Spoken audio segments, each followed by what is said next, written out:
তেরোটা কমিয়ে দাও।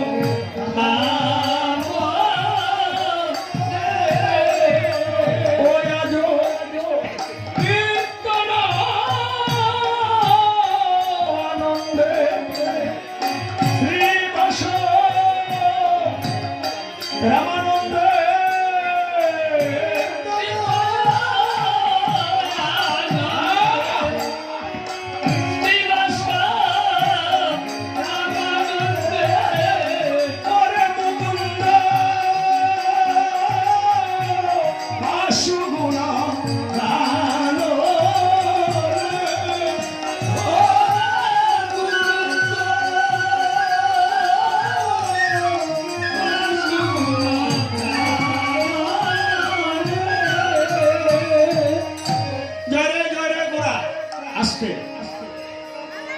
শ্রী সচিনন্দন মঙ্গল সুধাম।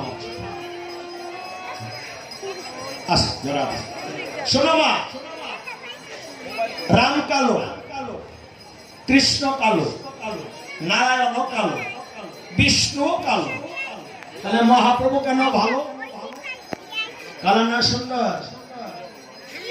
মহাপ্রভুর গায়ের রং কি? যিনি প্রতিমাটা বানাইছে তার কিঞ্চিত প্রতিমা সম্বন্ধে জ্ঞান আছে। তবে কিঞ্চিত কেন বললাম, লোটো বাইজানা শুনে রাখে, কমিটি সকলকে বলছি, মহাপ্রভুর গায়ের বস্ত্র আর নিত্যানন্দ প্রভুর গায়ের বস্ত্র এক হবে না। নিত্যানন্দ প্রভুর গায়ের বস্ত্রটা যেন নীল বর্ণের হয়। কি বর্ণের? সত্য কিনা? হ্যাঁ, মহাপ্রভু থাকবে যাই হোক নিত্যার নীল, নীল ছাড়া মহা নিত্যানন্দ প্রভুর সৌন্দর্য হয় না। যে কোন পাশে গোর, কোন পাশে নিতাই গো মা? হ্যাঁ,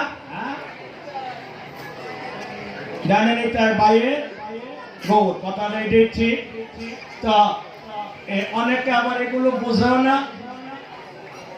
এই যে আসনটা বিন্যাস করে কি করে শোনো, তাহলে অর্ধেকটা আগে দিল কেন? বয়সে সবচেয়ে বড় যিনি সবার আগে বসছেন তিনি, তারপরে বয়সে বড় নিত্যানন্দ প্রভু, অদ্বৈত প্রভুর পরে স্থান দিলেন নিতাইকে, তারপরে বয়সে বড় গৌরাঙ্গ, মাঝখানে গৌরাঙ্গ, তারপরে বয়সে বড় গদাধর, তারপরে গদাধর, সর্বকনিষ্ঠ হলো শ্রীবাস। সেই জন্য শ্রীবাসের স্থান সবার বাইরে। আর রাধাকৃষ্ণ দিয়ে যখন সাজানো হয় তখন রাধার পাশে যিনি থাকবে তিনি গৌরাঙ্গ, আর কৃষ্ণের পাশে যিনি থাকবেন তিনি নিত্যানন্দ। মন থাকবে?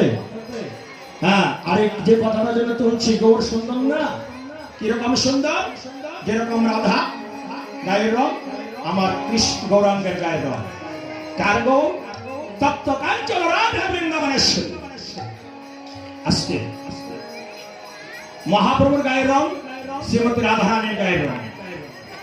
আর একটি অনুরোধ সবারে বলব, কীর্তন যেখানে হবে, যে স্থানে আপনারা কীর্তন শুনতে যাবেন, বিশেষ করে মা বোনেরা, আপনারা স্বর্ণের চেন, স্বর্ণের আংটি, স্বর্ণের কানের জিনিস, দামি মোবাইল, দামি মানে মোবাইল, এই চারটা জিনিস নিয়ে কীর্তন